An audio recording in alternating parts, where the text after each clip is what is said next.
Bonjour, bienvenue à ma nouvelle vie en Christ. Je m'appelle Claudia et aujourd'hui nous allons commencer, continuer avec l'étude sur les noms de l'Éternel, les noms de notre Père. Donc, j'espère que vous êtes prêts, prenez vos Bibles, les notes et puis nous allons commencer. Le premier nom de cette deuxième partie est le nom de Jéhovah Jireh. Ce nom signifie le Seigneur pourvoira.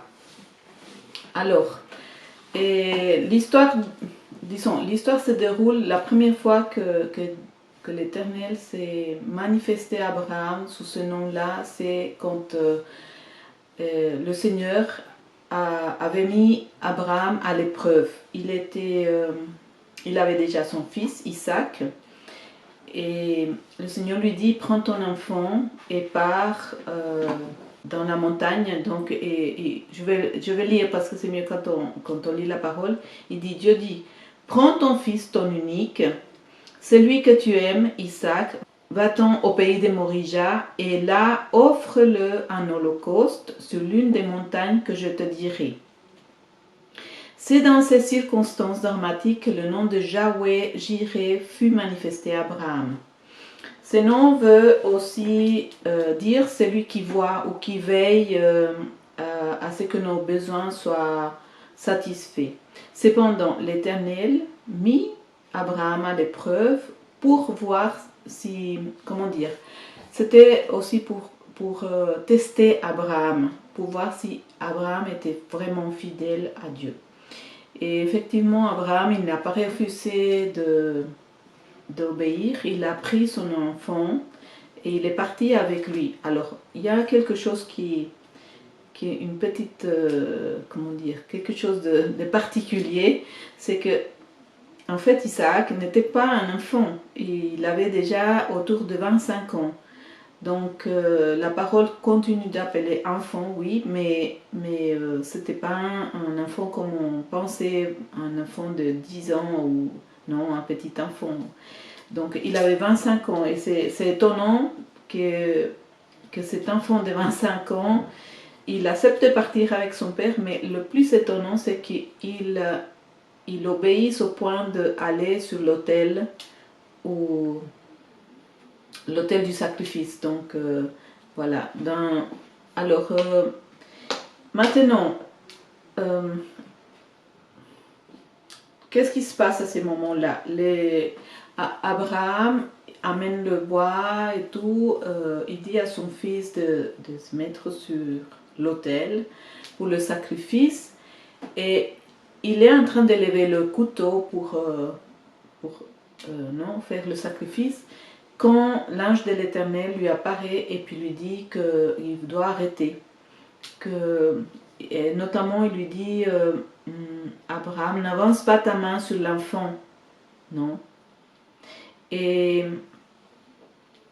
avant ça, Isaac avait demandé à son père: mais père, où il est le bélier? Où il est le bélier pour l'holocauste? Et Abraham avait dit: le Seigneur pourvoira. Et effectivement, suite à ça, Abraham a arrêté, bien sûr, et pas très loin, il a vu qu'il y avait un bélier qui s'était bloqué les cornes à une pierre ou quelque chose comme ça. Et c'est comme ça que le Seigneur a pourvu à l'holocauste. Et après ça, Abraham a appelé ce lieu du nom de Jéhovah Jireh. Donc Jéhovah a pourvu. Et puis c'est aussi marqué dans cette histoire qu'il sera pourvu à la montagne de l'Éternel. C'est intéressant parce que pour moi, cette phrase, il sera pourvu à la montagne de l'Éternel, c'est quelque chose qui m'a toujours parlé pour me dire que quand je veux être en communion avec mon Père, quand je veux être dans cette intimité avec mon Père, c'est moi qui dois m'élever, c'est-à-dire quitter ce terrain terrestre et m'élever dans l'esprit, c'est-à-dire aller dans la position où je suis à la droite de Dieu mon Père, en Christ Jésus. Dans Éphésiens 2, il est écrit qu'il a plu à l'Éternel de mettre Jésus-Christ à sa droite, de le placer à sa droite dans les lieux célestes, et nous avec lui. Donc pour moi cela veut dire ça, qu'à chaque fois que je suis dans cette intimité avec mon Père, moi je dois aller dans cette position, je dois m'élever au-dessus de la terre. Je ne peux pas rester dans cette arena-là, dans cette dimension terrestre. Il faut que j'aille dans l'esprit à cette position où je suis assise à la droite de mon Père en Christ Jésus. Maintenant, le nom de Jéhovah Jireh, si on veut voir, si on veut voir comment c'est après Jésus-Christ, n'est-ce pas? Notre Seigneur Jésus, Matthieu 6, 33, nous dit que cherchez d'abord le royaume des cieux et sa justice, et toutes ces choses vous seront données par-dessus. Donc, on voit bien que il y a une condition, chercher d'abord le royaume des cieux et sa justice. Et cela veut dire aussi, non seulement chercher le royaume des cieux, c'est apprendre, prenez connaissance, non, c'est apprendre, c'est devenir disciple, c'est aussi apprendre les manières du royaume, la culture du royaume, le comportement du royaume, tout en fait, tout ce qui concerne le royaume des cieux. Et la justice, précisément, c'est justice, c'est venir à prendre connaissance que nous avons été justifiés par le sang de notre Seigneur Jésus-Christ et par son sacrifice à la croix. Donc, c'est une chose essentielle, donc de chercher le royaume des cieux et sa justice. Et c'est pour nous une priorité. Donc, Jéhovah Jireh veut dire tout cela. Et Jéhovah Jireh, il pourvoira quand nous sommes en train de chercher d'abord le royaume des cieux et sa justice.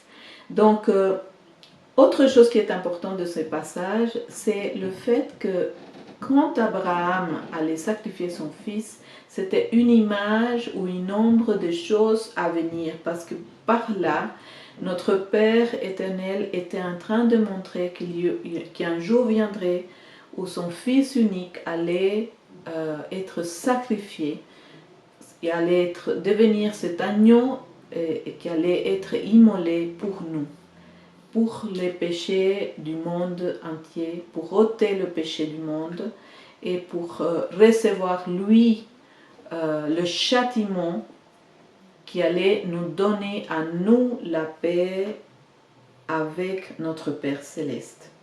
Donc c'est ce qui est arrivé, et aujourd'hui c'est pour ça qu'aujourd'hui nous pouvons avoir une relation avec lui et que rien, absolument rien peut nous séparer de notre Père dans les cieux. Donc voilà, pour Jéhovah Jireh, c'est l'histoire. Maintenant, l'autre nom que nous allons étudier, c'est un petit, c'est très court, c'est Jéhovah Nissi. Jéhovah Nissi veut dire, il est notre bannière. L'histoire derrière ce nom se trouve dans Exode 17, 15. Alors, je vais vous lire un petit peu parce que l'histoire, en fait, se passe quand le peuple d'Israël, ils étaient dans le désert de Sin, et à un moment donné, bon, c'est clair, c'était le désert, ils quittaient leur zone de confort qui était dans l'inconfort, n'est-ce pas? Parce que ouais, ils souffraient beaucoup, hein. Mais là, dans le désert, ils sont fatigués, ils sont soifs, ils sont faim, ils marchaient tout le temps, et il y a la chaleur et tout. Et ils commencent à râler en fait. Le peuple d'Israël commence à râler et à demander de l'eau parce qu'il n'y avait pas d'eau. Et, et la façon de demander n'était pas vraiment agréable à l'Éternel. Et cependant, notre Seigneur a dit à Moïse de frapper le rocher d'Horeb. Il a frappé le rocher et l'eau est sortie, n'est-ce pas? Ils ont pu boire. Mais cela a déplu à l'Éternel, la façon comme il demandait les choses. Ça ressemble un petit peu à nous, n'est-ce pas? Certains comportements qu'on peut avoir des fois quand les choses ne sortent pas ou ne viennent pas, le résultat n'est pas comme nous on pensait, n'est-ce pas? Des fois nous sommes comme ça, mais notre Père sait quelle est la condition de l'homme naturel, mais aujourd'hui c'est pour ça qu'il nous appelle à vivre par l'Esprit.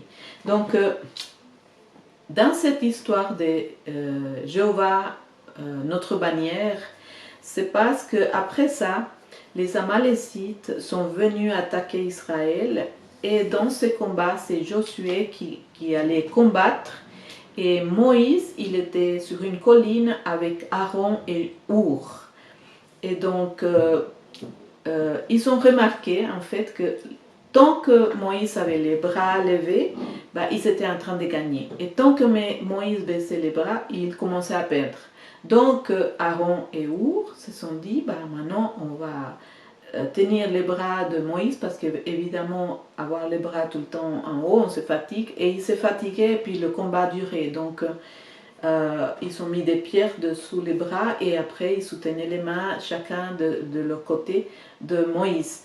Et c'est comme ça qu'ils ont gagné ce combat. Et c'est pour ça que Moïse a appelé ce lieu Jéhovah, notre bannière. Et cela veut dire qu'avec lui, nous avons la victoire. C'est chaque fois que nous élevons, notre Seigneur Jésus-Christ est venu à être notre bannière. Et chaque fois que nous élevons le nom de Jésus, il est notre bannière, et le combat et la victoire nous est assurée, peu importe le combat que auquel nous sommes en train de faire face, ou la situation, les circonstances, peu importe. Nous avons, la Bible nous dit, la parole, notre Père nous assure que nous allons avoir toujours la victoire par notre Seigneur Jésus-Christ, et que nous sommes plus que vainqueurs avec lui. Pourquoi? Parce que plus grand est celui qui est en nous que celui qui est dans le monde. Maintenant, l'autre nom que nous allons étudier, c'est Jéhovah El Roi. Cela veut dire le Dieu qui nous voit. Dans les moments où nous nous sentons seuls et dans le désespoir, Dieu nous voit et vient à notre secours. Cette histoire, ce nom, Dieu s'est manifesté sous ce nom à Agar, alors qu'elle était dans le désert. Agar était la servante de Sarah, et Sarah l'avait chassée parce que Sarah avait demandé à Abraham de coucher avec sa servante pour qu'elle puisse lui donner une descendance.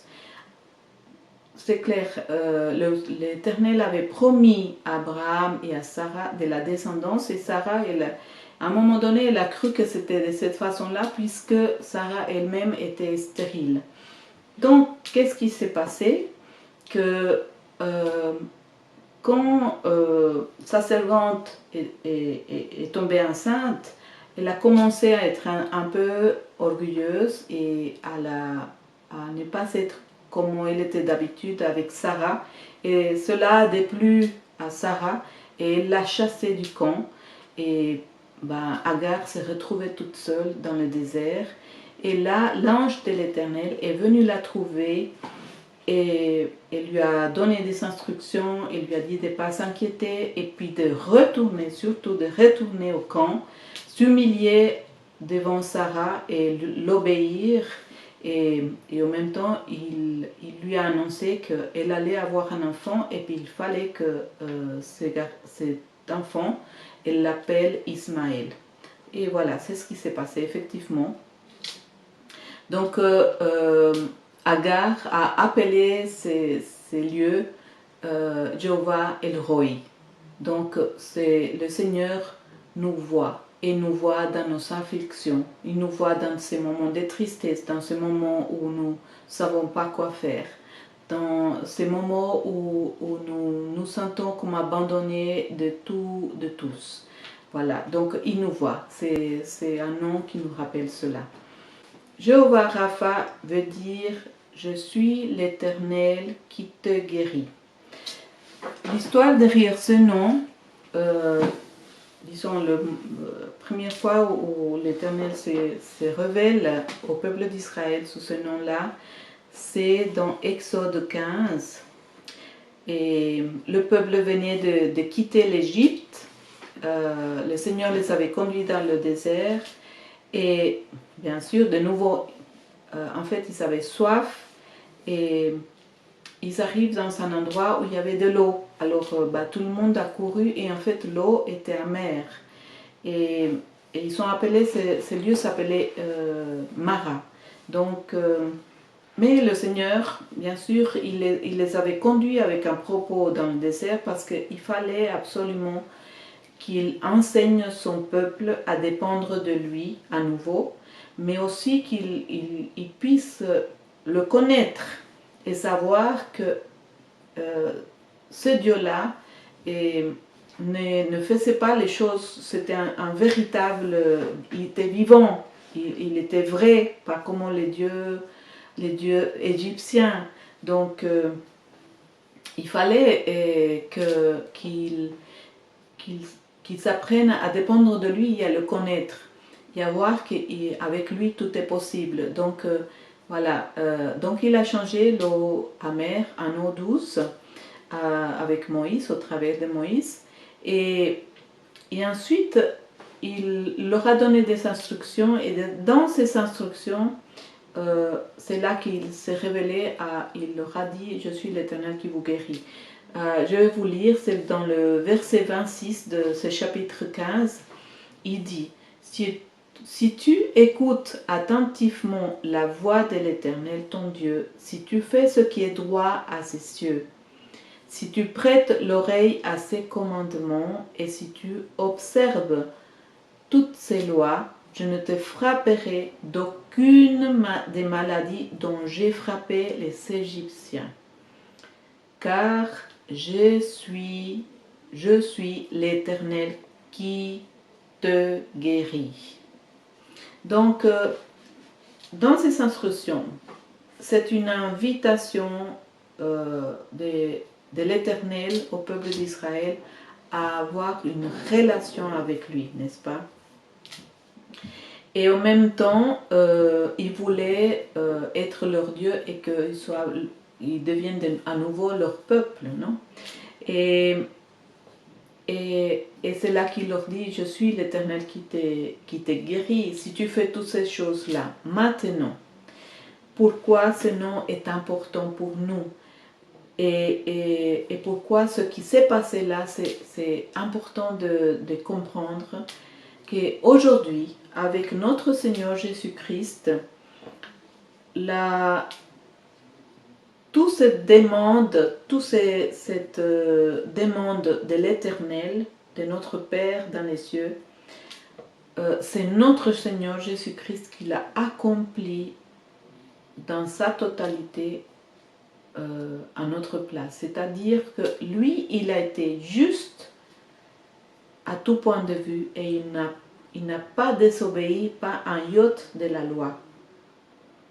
Et il a accompli totalement le souhait de notre Père dans les cieux. Et cela fait qu'aujourd'hui nous sommes justifiés au travers de notre Seigneur Jésus-Christ et nous avons non seulement justifiés, mais nous avons accès à être dans la présence de notre Père sans mourir.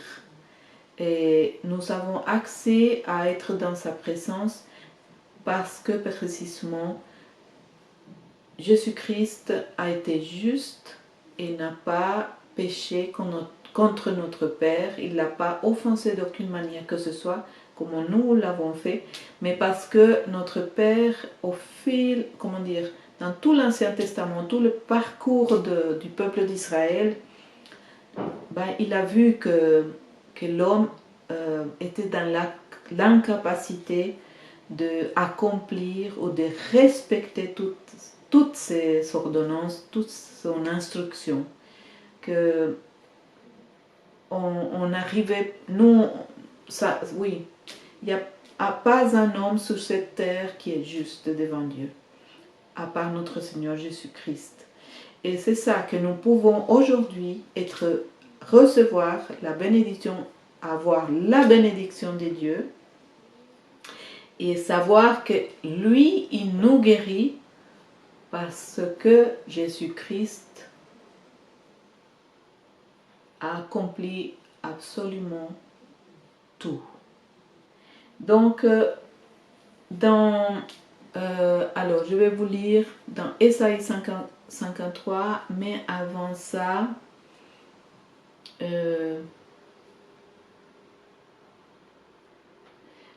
j'aimerais ajouter quelque chose. C'est que dans les instructions qu'il a données là, dans l'Exode 15, on voit une chose, la relation entre écouter l'Éternel, marcher avec droiture, écouter les instructions du Seigneur et observer ses lois, et le fait que Dieu éloigne la maladie de nous. Nous sommes dans cette marche. Nous sommes aujourd'hui, il nous appelle à l'obéir, mais quand le Saint-Esprit nous parle, il nous dit de faire quelque chose, de l'obéir, d'écouter ses instructions, ses conseils. Mais aujourd'hui, d'aucune manière que ce soit, nous sommes, nous sommes condamnés. Il n'y a pas de condamnation pour ceux qui sont en Christ. Romains 8, versets 1 et 2. Donc, c'est ça que je voulais ajouter. Donc, aujourd'hui, nous avons la grâce de recevoir la guérison par la foi, parce que Jésus-Christ a porté nos souffrances et nos douleurs, et c'est lui qui s'est chargé, qui a reçu le châtiment qui devait venir sur nous. C'était à nous de recevoir ce châtiment, mais c'est Jésus-Christ qui l'a reçu, et c'est ça qui nous donne aujourd'hui la paix avec notre Père. Donc, je vais vous lire dans Ésaïe 53, verset 4, il dit « Il était blessé pour nos péchés », donc Jésus-Christ, brisé pour nos iniquités. Le châtiment qui nous donne la paix est tombé sur lui. Vous voyez, donc c'est Jésus qui a reçu les coups au lieu que ce soit nous. C'est lui qui a été crucifié à la croix et pas nous. Et ensuite, c'est marqué, et c'est par ces meurtrissures que nous sommes guéris. Dans Matthieu, parce que j'aime bien faire le rapport avec aujourd'hui, donc en Christ Jésus. Donc Jésus, Matthieu nous raconte dans le chapitre 8 que... attendez. Matthieu. Ah, je l'ai ici.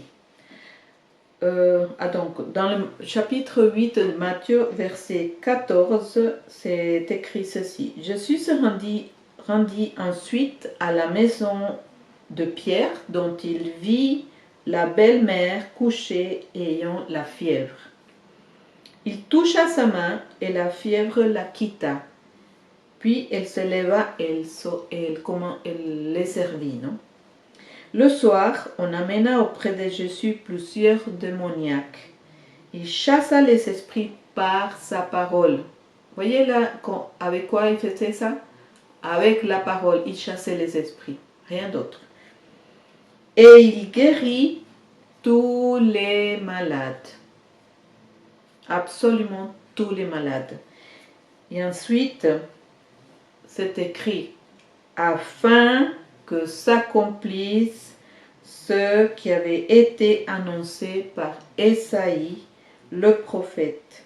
Il a pris nos infirmités et il s'est chargé de nos maladies. Donc Jésus est venu dans notre vie non seulement pour mourir pour nous à la croix, mais pour se charger de toutes nos maladies. Ce qui veut dire que non seulement il nous guérit, mais il y a des choses que nous ne devons plus accepter, y compris la maladie. Voilà. Donc, vraiment, je vous conseille de prendre ces écritures, de lire et permettre au Saint-Esprit de vous parler, de vous instruire et de vous révéler ce qui est important pour vous, parce que ma vie n'est pas la vôtre. Vous avez aussi votre vie, vous avez vos circonstances, vos situations, et c'est lui qui peut se révéler à chacun. C'est le Saint-Esprit qui est notre instructeur et véritable enseignant en fait. Donc voilà, pour aujourd'hui, c'est tout.